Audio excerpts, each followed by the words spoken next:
welcome to our prayer nagsisikay daily devotion. Ako po si Alexander Gomez from Batch 3. At ang topic po ang talakay natin ngayon ay bakit mahirap yung bahay. Ngayon po ang ating pag-aaral ay tungkol sa Genesis chapter 2 verse 16 to 17. At buksan po natin ang ating puso sa mga nakasalita ng Diyos.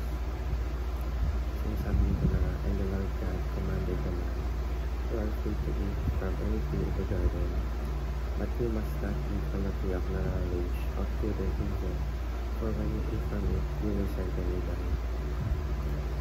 Sa Tagalog, at iniutos ng Panginoong Diyos sa lalaki na sinabi, malaya ka mga kain mula sa lahat ng punong kahoy sa halaman, subalit sa punong kahoy ng pagkakilala ng mabuti at masama ay huwag kang kain. Sapagkat sa araw na ikaw ay kumain niyon, ay tiyak na mamamatay ka. Teaching number 1. Free will is a sacred gift of God.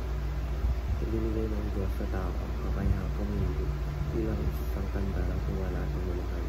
Hindi tayo ginawang parang mga robot na automatikong sumusunod. Sa halip, binigyan tayo ng kalayaang pumili ng mabuti o masama. Ang kalayaang ito ay isang sagrado regalo na magpapakita kung gaano kalalim ang pagdanais ng Diyos na magkaroon tayo ng tunay at malayang relasyon. Teaching number 2. Free will is either loving or harmful. Dahil sa kakayahang ating pumili, may dalawang posibleng bunga.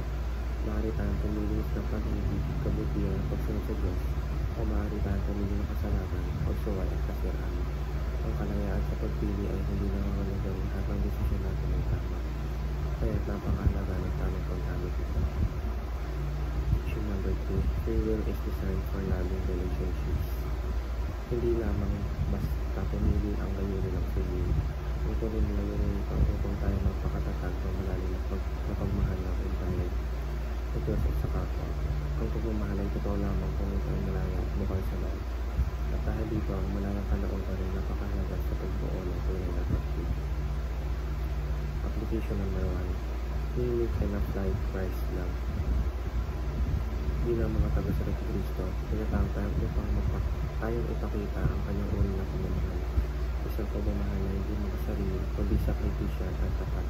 Sa pagpili natin araw-araw, dapat natin talawin ang ating sarili. Paano kung ay papadama ang pagmamahal ni Kristo sa iba. Application number 2. Make biblically guided decisions. Dahil ang ating free will ay maaaring magdala sa tama o mali, kailangan natin gamitin ng gabay ang salita ng Diyos sa mga takbang ng ating buhay. Sa pamamagitan ng panalangin at pagbabasa ng Bible at pagsambuli sa mga spiritual na tagapayo, matutulong tayong gumawa ng mga tamang desisyon ayon sa kalooban ng Diyos. Application number 3. Mend brokenness by choosing the path of love. Sa mundo puno ng pagkakawatak-watak, pipili natin ang landas sa pagpapatawad, pagkakasundo at pag-ibig. Hindi madali ang patawad o magmahal ng mga nakakasakit sa atin. Pero ito ang daan ng Diyos upang maibalik ang pagkakaisa at kabanatahan. Yun lamang po ang aking devotions. Maraming salamat.